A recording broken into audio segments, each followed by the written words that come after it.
إلى حضرة النبي المصطفى رسول الله صلى الله عليه وسلم آله الكرام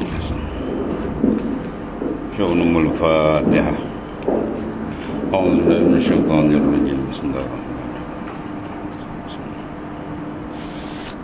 إياك نعبد صراط الذين أنعمت عليهم ولا حول ولا قوة إلا بالله. صبر 16 perenggan apa? Bismillahirrahmanirrahim.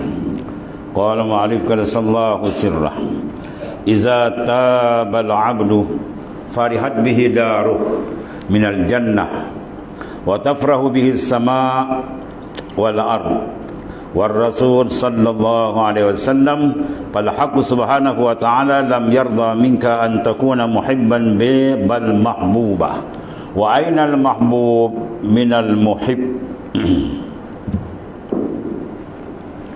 إذا تاب العبد apabila seorang hamba itu bertaubat, ya, apabila bertaubat seorang hamba pasti syurga itu bergembira. Syurga itu farihat bihil daruh minal jannah, maka gembiralah dengan dia oleh kampung dia di sana itu al jannah, dan langit dan bumi. Itu maknanya apa? Harga nilai orang yang bertaubat tu, maknanya makhluk lain gembira seronok sebab dia tidak dia tak nak buat masalah lagi dengan Tuhan. Taubat artinya menyucikan kekotoran maksiat mungkar. Bila dia bertaubat, bermakna dia sudah azam tak nak buat masalah lagi dengan Allah Ta'ala. Sudah tentulah besar nilaian dia, ya, sudah tentulah besar penghargaan dan pandangan daripada makhluk yang lain, dan Tuhan jadikan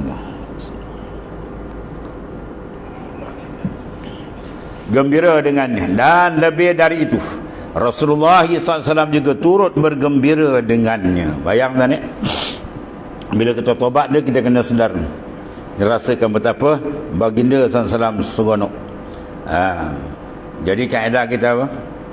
Idharu syurur fil qalbil mu'min ibadatun, memasukkan kegembiraan dalam hati orang beriman adalah ibadat.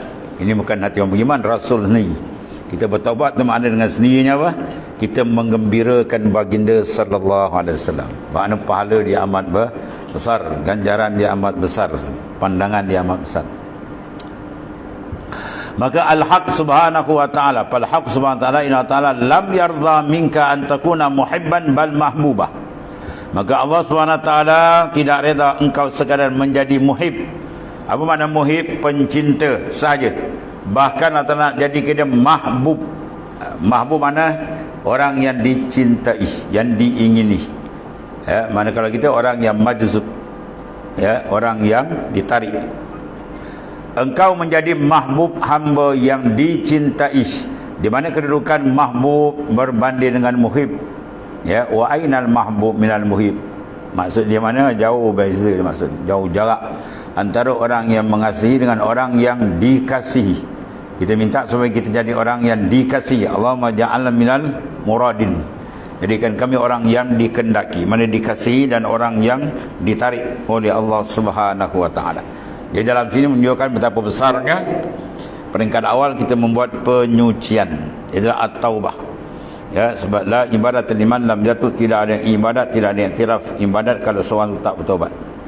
Mana ada orang lain daripada Nabi dan Rasul tak berdosa? Satu. Semua ada berdosa. Dia wali pun dia ada silap ni. Wali macam mana pun dia ada silap dia, tapi tak ada macam silap kita, kan? Dia mengikut makam masing-masing. Maknanya sentiasa an-nas la yakhlu an al-khata'i wan nisyan. Manusia selama nama di manusia lain Nabi Rasul dia tak sunyi daripada tersalah, tersilap. Jadi Allah Ta'ala dengan rahmat kasih sayang memberi kepada kita satu alat penyuci dia. At-ta'ib minadz-dzam kama la dzam balah. Orang yang bertaubat dosa seolah tak berdosa. Tuhan berikan tawaran besar. Satu. Kemudian bagaimana dia nak masuk istana ma'rifah dengan Tuhan sedangkan dia berlumur dengan melongkang kotor maksiat mungkar, semua dia kena cuci. Itu awalul maqamat ia taubah. Awal maqam ialah taubat. Mana tak ada taubat, dia tak ada jalan nak pergi ke Tuhan. Dia jangan cerita takkan sampai dan takkan berbau jalan ketuhanan kalau dia tidak bertaubat. Sebab itu taubat sangat penting.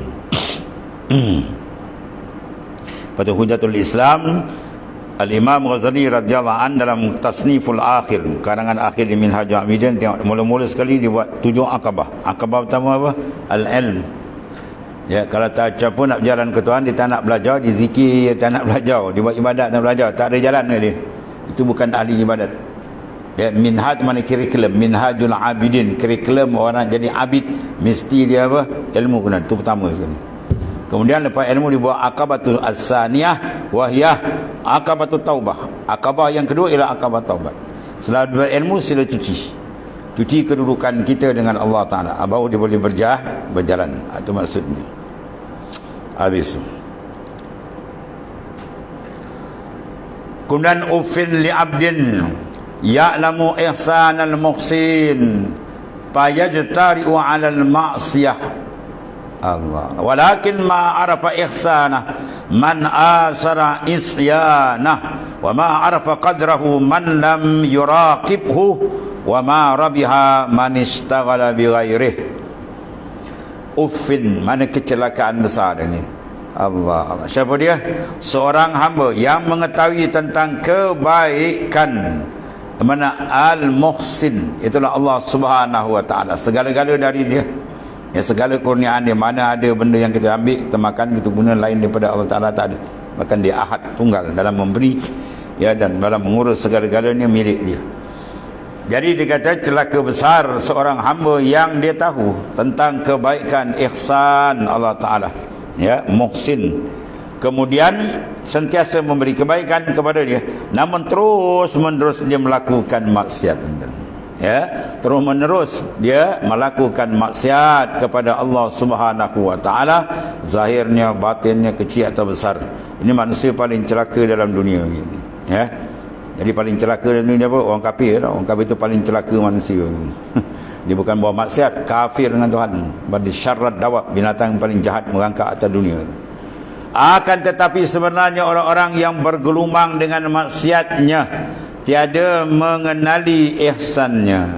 Mana orang yang membuat maksiat menandakan orang tu tak erti bahasa dengan ihsan Tuhan. Tuhan beri ihsan pada dia, dia tak erti menilai.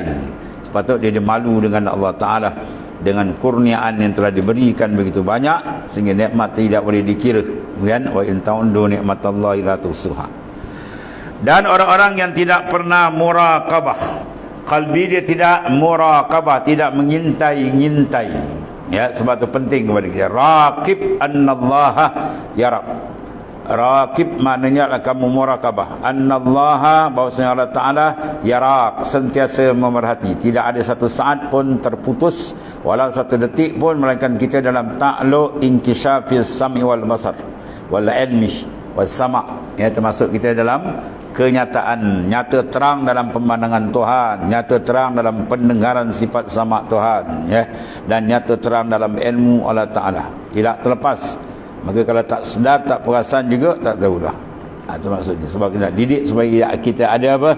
Syur, daripada keperasanan dengan Allah SWT. Kalau dia tak perasan dia buat tak perasan, dia habis terlingkup, terbalik, dan dia akan ditunggangi oleh nafsu dan syaitan dalam kehidupan dia.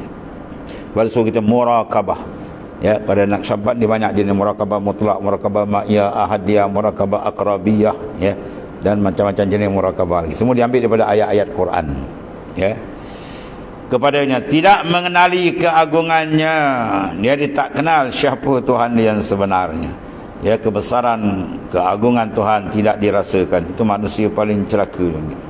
Dan orang yang sibuk dengan selain Allah Ta'ala tidak pernah untung. Ingat tidak?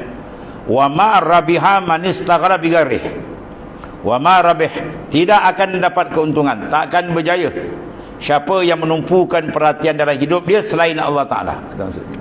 Habis dia akan rosak, ya, dia akan rosak, tidak dapat kejayaan, tidak dapat keuntungan kalau dia tidak istighal. Teman man istaghala, istighal teman memberikan tumpuan, ya, kita sentiasa setiap saat memberikan tumpuan kita sebagai hamba kepada pemilik sebenar Allah Ta'ala. Apa tugas kita? Buat dengan betul, tidak. Kesilapan kalau ada dah buat, minta ampun, tidak. Ya, kalau dekat sila, kalau jauh sila dekatkan, kalau gelap sila cari jalan untuk terang. Semua kena pantau. Ya, itu so kita murakab, tu muhasabah. Lepas muhasabah boleh pergi pada Murakabah, dan terus kepada musyahadah akan Allah Subhanahu wa taala. Wa ma rabihah man istaghala bi ghairihi, dan tidak akan dapat keuntungan mereka yang memberi tumpuan selain dari Allah taala. Fa'alima anna an-nafsa tad'uhu ila al-halakati fatabi'aha, wa 'alima anna al-qalba yad'uhu ila ar-rushdi fa'asahu, wa 'alima qadra al-mu'sa fawajahahu bil ma'siyati, walau 'alimat tisafuhu bil 'azamati lama qabalahu bi wujudil ma'siyati. Fa'alima anna nafsah, sesungguhnya hamba itu mengetahui bahawa nafsu itu sentiasa menyerunya kepada kebinasaan, ya, namun dia tetap menurutnya. Dia tahu nafsu itu musuh dia, tapi dia buat kawan lagi, dia layan lagi. Allah. Namun dia tetap menurutnya. Sepatutnya dia membelakangkannya, menjauhi dia dan menentangnya. Dan dia mengetahui bahawa hati sentiasa menyerunya kepada petunjuk dan membawa dia kepada Tuhan kalbi, namun dia menderhakainya, dia tak ikut. Dan dia juga mengetahui kebesaran Tuhan, keagungan, kebesaran Allah Subhanahu wa taala, ya, yang diderhakainya, namun dia tetap menghadapnya dengan maksiat. Patut dia menghadap Tuhan dengan taat, dengan kesetiaan, dengan kerinduan, mahabbah. Tak, dia menghadap Tuhan dengan maksiat. Sekiranya hamba itu benar-benar mengetahui Allah Subhanahu wa taala bersifat dengan keagungan, ya, bi'azamatih, pasti dia tidak sanggup menghadapnya dengan kewujudan maksiat. Itu maksudnya. Tapi kalau sekiranya iman itu menyelubungi kalbi dia, nasai dia akan berubah keadaan. Sebab itu memantau benda itu sentiasa. Sekurang-kurang sejam sekali kita kena perhatikan lataif kita tu, qalbi, ruh, sir, ke mana dia menghadap. Jangan kita biarkan. Kalau kita biarkan dia hanyut, ya. Dia lari sikit tarik balik, dia lari sikit tarik balik. Jangan bagi dia terlajak jauh. Nanti sukar kita nak mengembalikan dia menghadap Allah Subhanahu wa taala. Sebab itu jangan putus. Ingat Tuhan, jangan putus. Iringi denyutan jantung, ya, dia faham tu Allah sentiasa. Kemudian buatkan pengisian dia. Disebut Allah, perhatikan awsaf, perhatikan asma' dia dan seterusnya.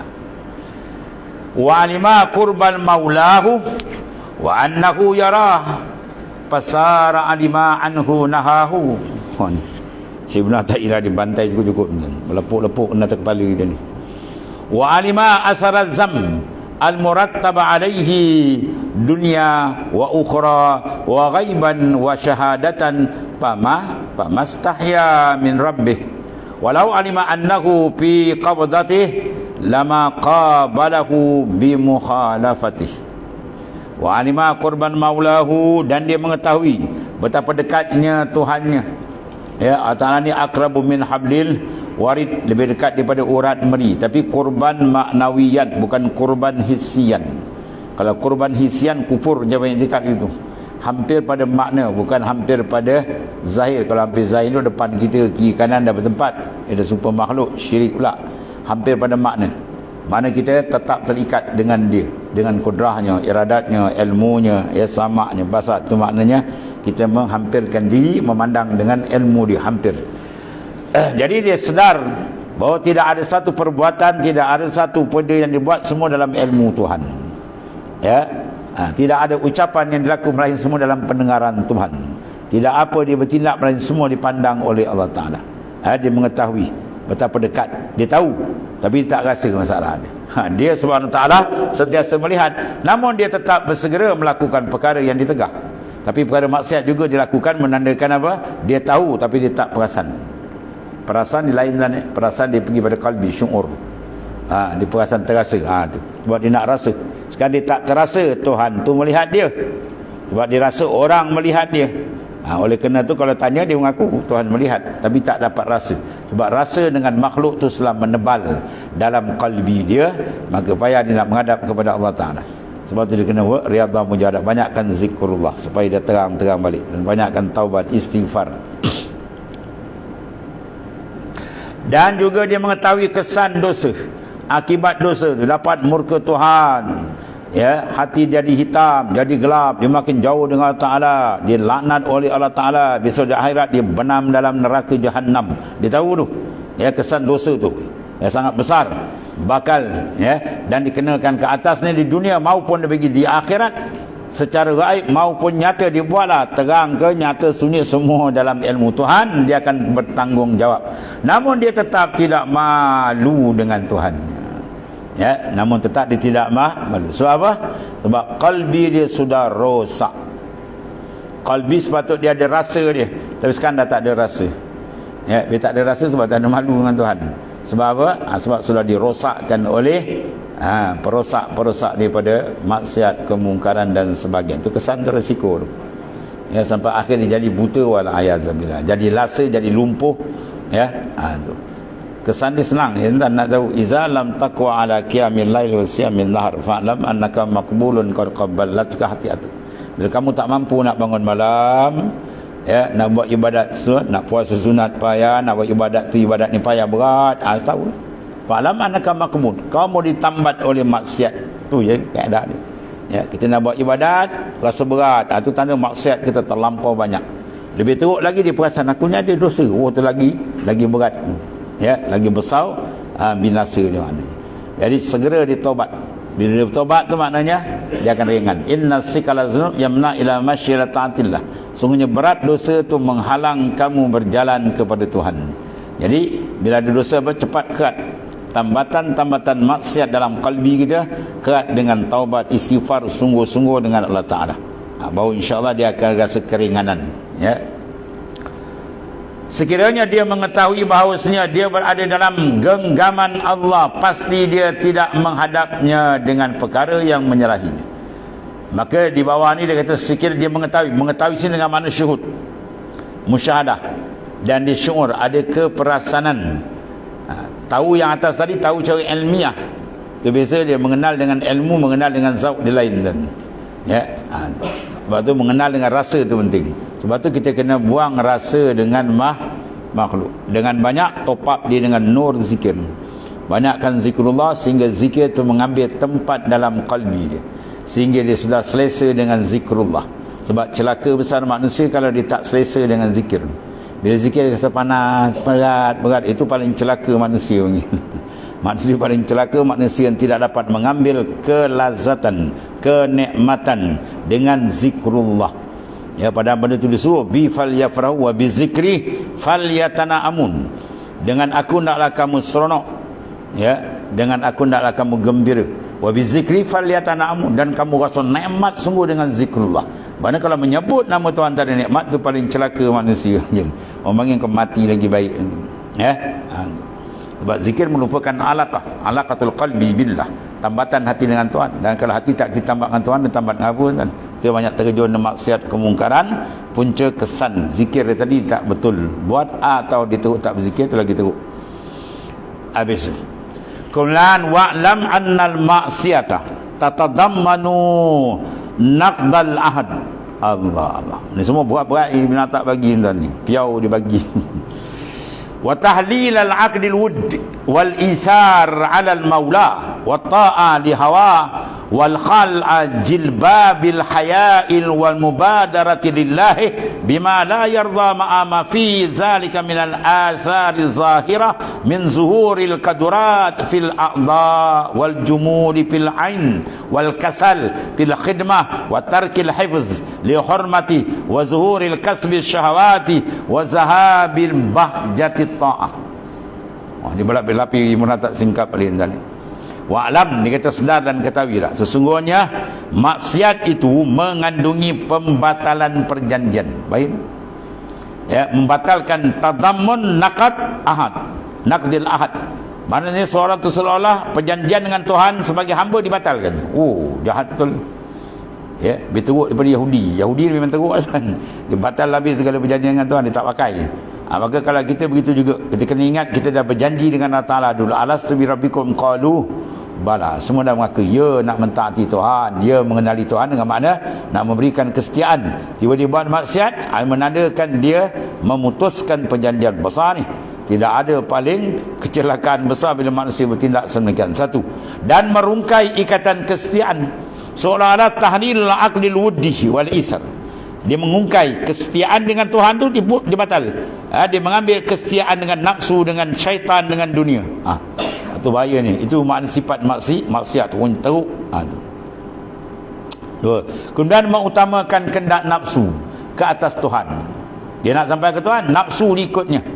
Ya, ini baik. Sebab tu nafsu paling jahat, dia membawa manusia ke arah kesesatan.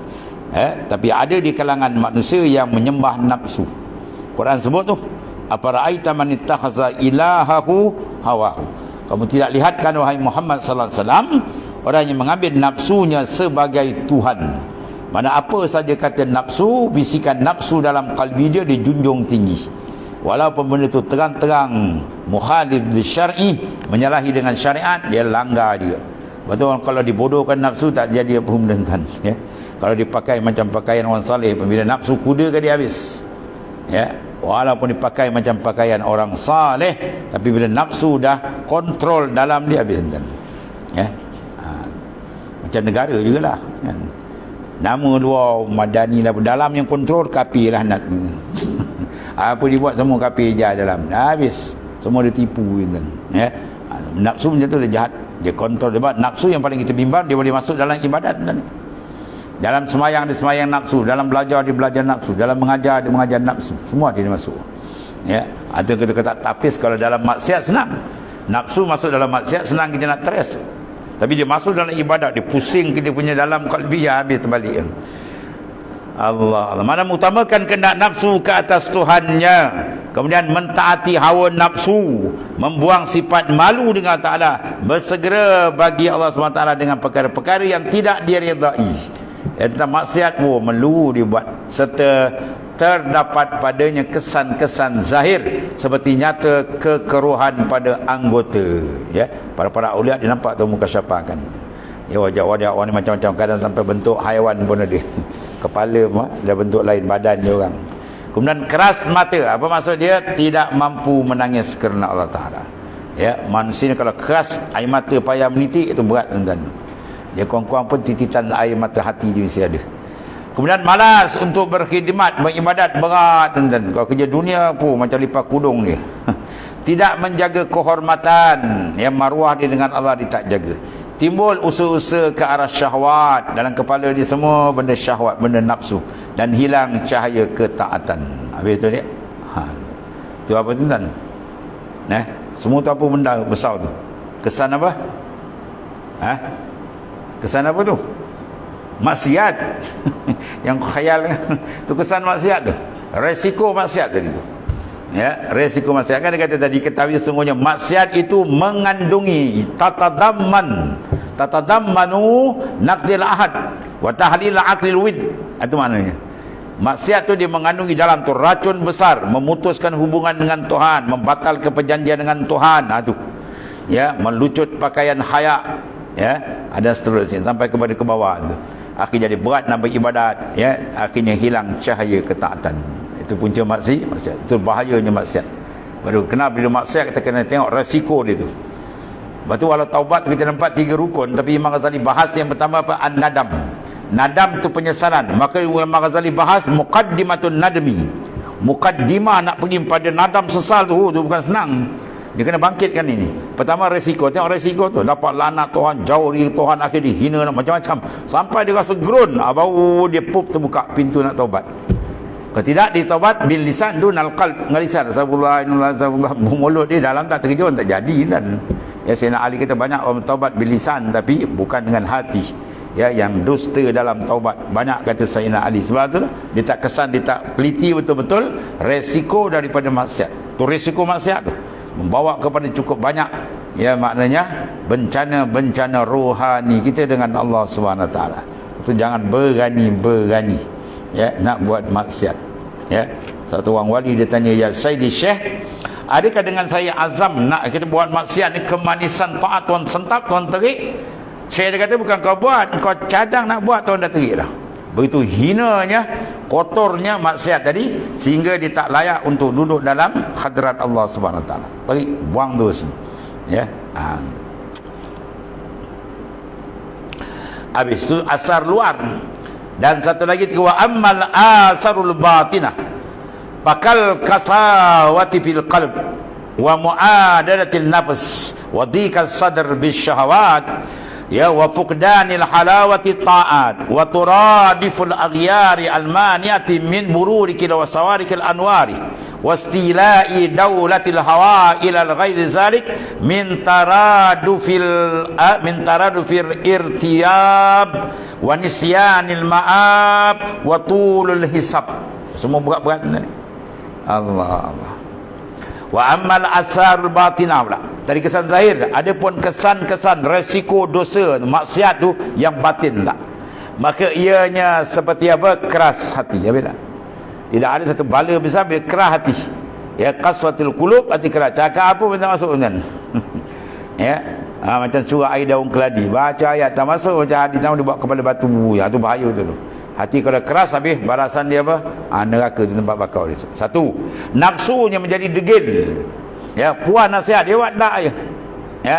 Sebab nafsu ni kalau dia tekan kita tuan suruh buat maksiat.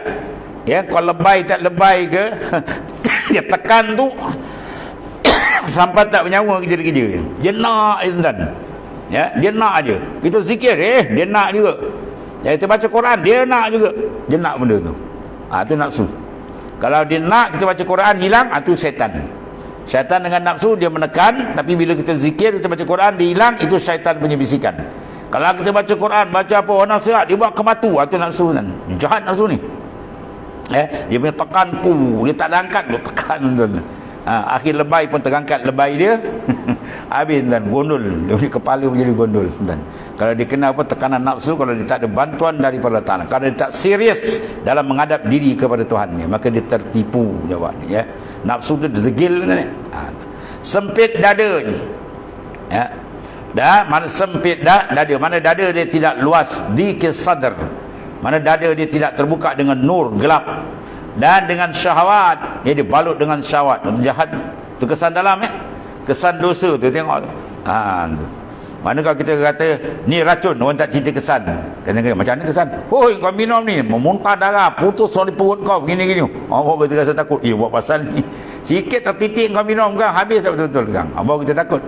Tapi kau sebut racun je, racun apa? Mati ke? Dia tak kenal, dia sebut resiko dia tu. Sebab tu dalam membentras kalbi kita benda ni, kena tengok resiko, kesan, asar daripada maksiat tadi. Batin pula tadi yang zahir, jadi batin. Ya. Kemudian hilang manis ketaatan. Tidak ada paling celaka manusia bila ibadat ada manis dan tak ada rasa. Gula dah hilang manis, garam dah hilang masin. Nampak apa tuan? Baling dalam longkang je lah. Kalau hamba dah tak kerti rasa dengan taat, jawab dia kena baling dalam neraka itu tempat dia. Neraka akhirat maklum, neraka dunia apa? Kelalaian. Al-ghafratun narul muajjalah. Lalai bertuhan tu neraka segera panggil. Ya. Sebagaimana gerun dengan Tuhan tu dipanggil apa? Takut dengan Tuhan tu dipanggil syurga kan. Waliman khafa maqama rabbih jannatan, disediakan bagi orang yang gerun akan makam kebesaran Tuhan di dua syurga. Jannatul muajjalah, jannatul ma'rifah. Dia tak ada makrifat, ghaflah tu neraka disegerakan. Banyak orang yang telah tenggelam dalam ghaflah wal a'yazillah. Habis hilang manis taat tu punya lazat dah hilang. Lepas tu bila kita buat taat, tak ada rasa lazat, bermakna keracunan maksiat tu masih ada kat kita lagi. Ya. Kalau kita orang Melayu tu cepat-cepat minum air kelapa ni. Ya, biar dia jangan mabuk racun dia kena cepat-cepat minum air kelapa. Itu contoh. Maknanya bila kalau tak ada je maksud kita buat taat, tak ada manis sebab ibadat. Buat taat tak ada, makna keracunan tu ada. Keracunan maksiat tu ada kat kita. Cek baliklah tak maksiat tu, maksiat ni macam-macam. Dia misi ibadat, misi rasa manis. Sifat ibadat tu lazat, tiba-tiba lazat dia tak dapat. Bermakna kita ada keracunan. Ya, racun dalaman dia. Kemudian berlapis-lapis aghyar, perkara selain Allah, mana bertepik-tepik hijab dia dengan Tuhan. Kes apa? Maksiat tadi. Itulah kotornya, teruknya maksiat. Dahsyat ni dia buka sebenarnya. Dan perkara-perkara yang menghalang ya kilauan terang cahaya tadi, habis tertutup gelap. Berbahaya maksiat satu orang wali besar rentan. Dia terlihat aurat perempuan dia. Terlihat, bukan sengaja, bukan pergi jumpa pergi apa, terlihat kan. Dia denda nafsu dia semalam-malam dia tak tidur. Ya, mata Allah Ta'ala jadi supaya pandang kebesaran Allah Ta'ala. Kalau pergi pandang maksiat apa? Malam ni jaga. Ya, ni dalam Ihya dia kata satu didikan tarbiyah nafsu dipanggil ukubah. Apa ukubah? Denda. Ya, guru kalau mengajar dia denda kan. Murid tak setiap beli je tabangku je. Kalau di hutan mesti denda setengah daripada mentarbiah denda, maka denda dia itu. Dia buat je maksiat pun dia denda dia. Bangun malam ni kau jangan tidur je. Sampai subuh, ya, zikir, baca Quran, biar dia rasa takut. Dia denda. Ini nafsu tipu kita, betul belanja dia pula. Roti terbang, air tarik gelam besar. Ya.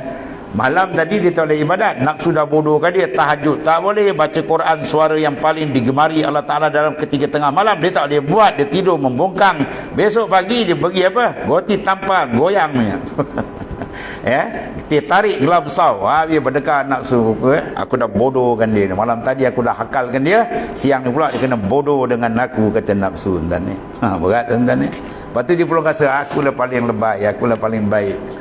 Semua dah kena tipu yang dan jaga tu. Allah. Patutnya kalau malam tadi kau tak bangun tahajud, Quran kau tak baca, pagi ni kena minum apa? Air paip je muka kau minum, kata. Ambil air paip, bagi dia air paip. Muka kau ni layak minum air paip ni. Ya, yang berkeladak tu minumlah, kata tu standard kau, kata. Nasib baik kau dapat minum. Ya, kena tak nafsu macam tu kan. Jangan dimanjakan dia. Kita kena manjakan dia, ambillah. Akhirnya kita jadi abdi, hamba kepada dia, dan kita akan terjauh dengan Allah Ta'ala. Wal'ayazabillah. Allah. Dan dia kata hawanya, dan bermaharajalela lah nafsu tadi, hingga lain-lain jenisnya daripada keraguan. Mulalah akhir keraguan dan berlapis-lapis lagi dah melupai tempat kembali, ya, tak pernah ingat kemati, langsung dia ingat macam dia tongkat langit, ya, dan panjang ni hisap, bahaya semua dah ingat, dah lupa. Dia jadi orang yang pelupa dengan jalan akhirat, maka itu adalah kebinasaan besar. Punca apa tadi? Maksiat. Itulah bahayanya maksiat tadi. Habis kemudian walau lam yakun fil ma'siyati illa tabaddul al ism la kana kafiyan ila akhir wallahu a'lam.